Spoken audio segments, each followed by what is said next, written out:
The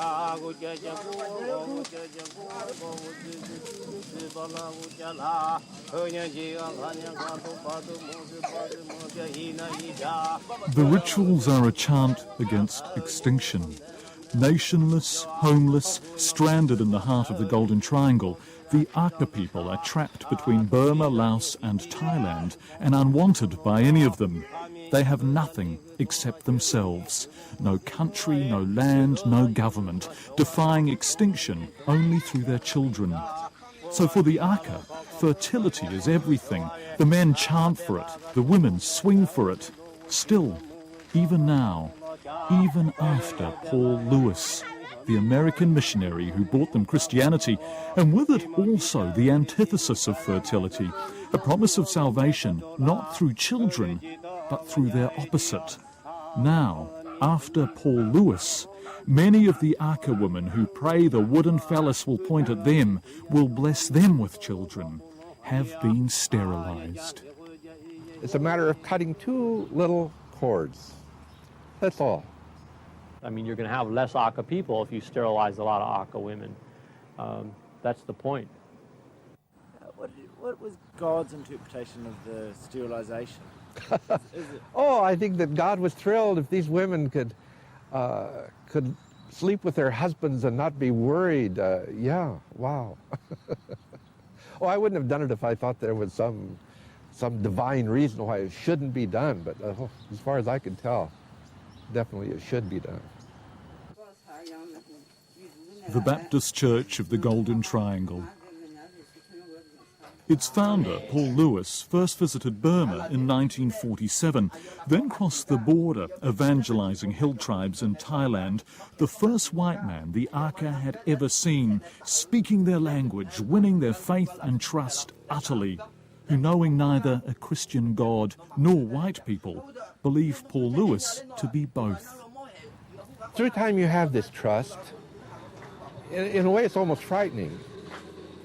And one time we were coming back to the States on furlough, and they came to the house and said, "Do you have a picture?" I kind of joked about it. I said, "What do you mean?" "Yeah, we'd like to have a picture. Leave with us. We hear you're going back for a while." I said, "Well, I suppose I do. I don't know. Why do you want a picture of me?" Well, the man said, "You know, we're not like the Buddhists. We don't have idols that we worship. You're about the closest thing to God that we know. So we'd like to have your picture." Wow. Paul Lewis had power. He spoke our language. We believed and trusted him. Everyone went for sterilisation because he said it was good. He said if we had more children, there would not be enough food for ourselves. He said, "Sterilise now." What happened was we had to get permission from the government. Their encouragement was, "Good grief, we have all these tribal people around here. There are too many of them already. So if you can cut down, that's great." And so a strange alliance was formed. The missionary, the crusading evangelist for God, Christianity and sterilisation, funded by the FPIA, the Family Planning International Assistance Organisation of America, and the Thai government, who, sensing an opportunity to quell the unruly hill tribes of the Golden Triangle, supported Paul Lewis's sterilisation program with money, nurses, doctors, even hospitals. A covert genocide was born. Paul Lewis, unwittingly, cynically, hungrily, recruited into the Thai government's campaign of hatred against the non-Thai Aka people of the north. This was pioneering to them. But the man, or several of the men that I dealt with, were wonderful about this. They said, "Oh, you're doing a service that we can't do. You know their language, you know their culture, great, go ahead." And they were a terrific help. I appreciated that very much. The whole thing smacks of genocide, and it smacks of arrogance, and we're in charge. We're white Western people, and we're going to do nasty little shit to you little brown people. And that's the equation that you see. If you take away all the names and all the personalities and all the disputes and feuds that might have gone on, you still have great white hunter sterilizing little brown woman.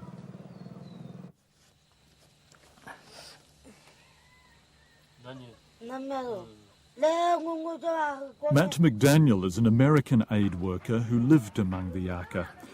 And in a sense, though Paul Lewis preached sterilisation, promising it would benefit them, winning the trust of the Aka women, the real hunter was not white, but brown. The Thai government, who, exploiting the Aka's trust in Paul Lewis, began busing Aka women, thousands in all, from the hills to the hospitals to be sterilised.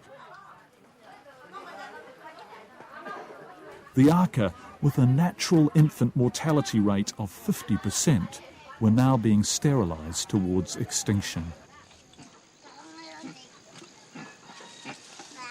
It would have been seen as one of several ways to affect the Aka nation. It would be same as Indian reservation doctor sterilizing a Indian woman in America when she was on the delivery table having her first baby. That happened in America, and so the parallels are certainly that this is what you can do with indigenous people you don't like. I was accused of genocide among the Aka by a man in the House of Representatives. And they had a team come out. As a matter of fact, he himself came out. And they looked at what was being done. And when they saw what was being done, they said, oops, this is good. I mean, why would you come in here and spend money sterilizing Aka women? You're only in here to make sure that they don't have babies, which means you're up to one thing, cultural genocide. But American politicians had decreed it good, and the Thai government was pouring in support, and so Paul Lewis, the cord-cutting evangelist, stepped up his mission to convert Aka women from the rites of fertility to the gospel of sterilisation. Women like Buma. This has been very bad for me. I fear this is killing me. Buma received a Paul Lewis cord cut more than 2 decades ago. She has been in almost constant pain ever since. A pain which Paul Lewis, male American missionary, and the Thai hospital which so eagerly sterilised her, refused to acknowledge even exists. I have stomach and vaginal pain.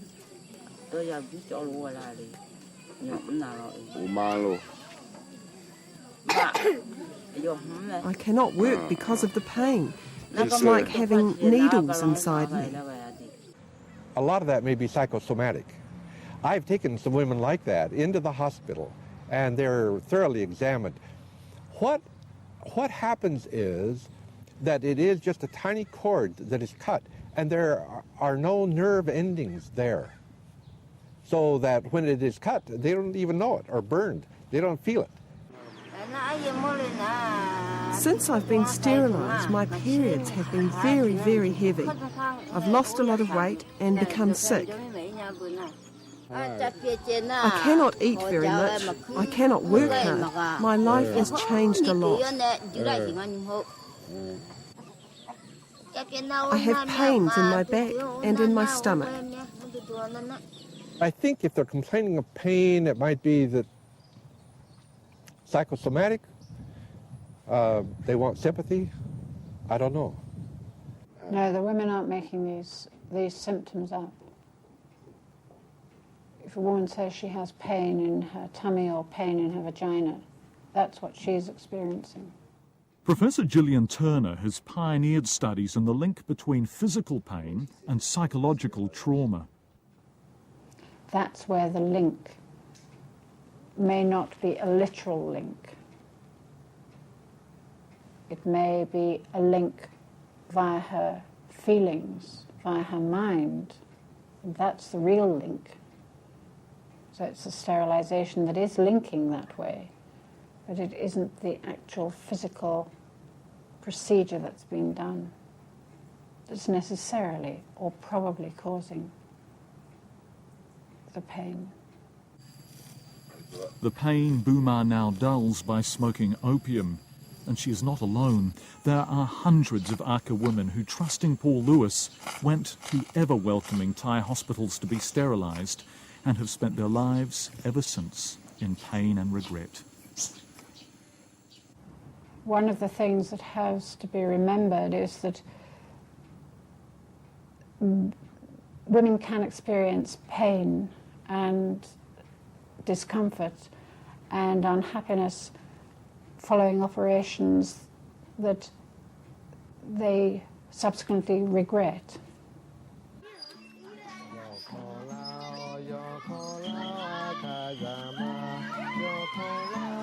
Paul Lewis does not come here any longer. He has retired now. The Thai doctors and nurses, their work done, have also gone. And there are children here still. The Aka may yet defy extinction, but it will be despite Paul Lewis, not because of him. The man who meant no harm but fostered it anyway.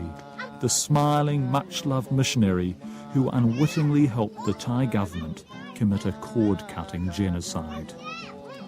I think that the interference with people's cultures, people's groups, is something that we're only really beginning to come to grips with now, and we're still a long way off.